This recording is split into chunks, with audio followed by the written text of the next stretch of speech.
गीता का एक श्लोक है, कर्मण्यवाद कारस्ते माँ फलेषु कदाचना माँ कर्म फल है तुर्भु माते संघस्व कर्मणि, यानी कर्म पर ही तुम्हारा अधिकार है लेकिन कर्म के फलों में कभी नहीं।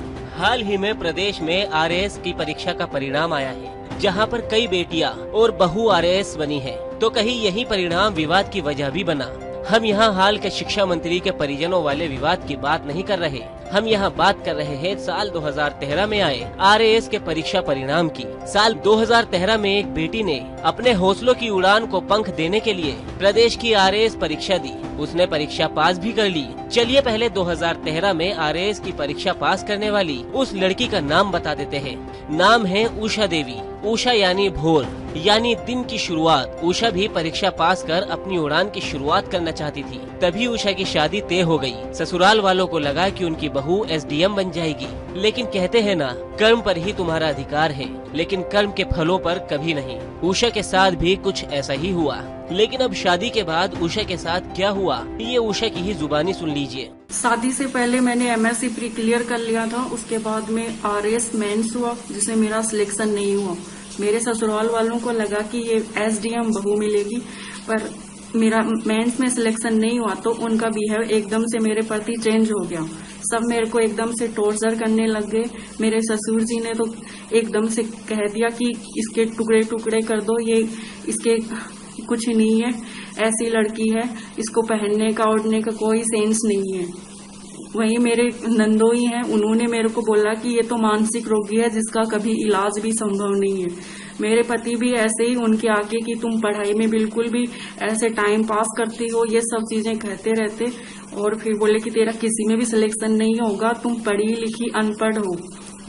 उसके बाद में उन्होंने मेरे पे फिजिकली टॉर्चर करने लग गए, ऐसे डिमांड करने लगे कि तेरे घर वालों ने कुछ नहीं दिया, हम इतने रिच हैं, तुम्हारे घर वालों को कोई स्टैंडर्ड नहीं है, जो भी ज्वेलरी दी है वो बहुत ही हल्की है, और इन सब चीजों में कि हमको अच्छा घर मिलता, अच्छा हमको अच्छे सामान देते, हम ब्रांडेड चीजें पहनते हैं, ये सब चीजें मेरे को धीरे धीरे वो सब मांग करने लग गए। उसके बाद में मेरे हस्बैंड का रवैया और भी चेंज होता गया। उन्होंने मेरे को फिजिकली टॉर्चर करना स्टार्ट कर दिया, जिसमें एक बार तो उन्होंने मेरा हाथ दीवार पे दे मारा जिससे मोच आ गई थी।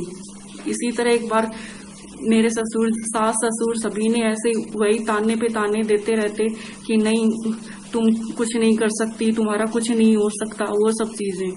अभी रिसेंटली तो उन्होंने मेरे को मतलब 1 साल भर से तो मेरे से कोई बात तक नहीं कर रहा था, यहाँ तक कि मेरे को दूसरे लोगों से बातें करने तक भी रोका जाता था कि तुम लोग इससे क्यों बात करते हो।